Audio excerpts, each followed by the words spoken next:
നന്ദു ഇതെന്താ സാധനം? റൂമിലേക്കുള്ള മുട്ടല്ലേ? ബാക്കി നമുക്ക് എന്താന്ന് വീഡിയോയിൽ കാണാം.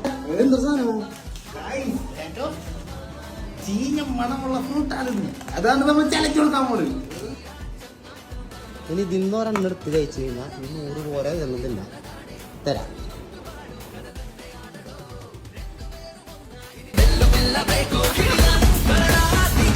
ചൗക്കി ചൗക്കി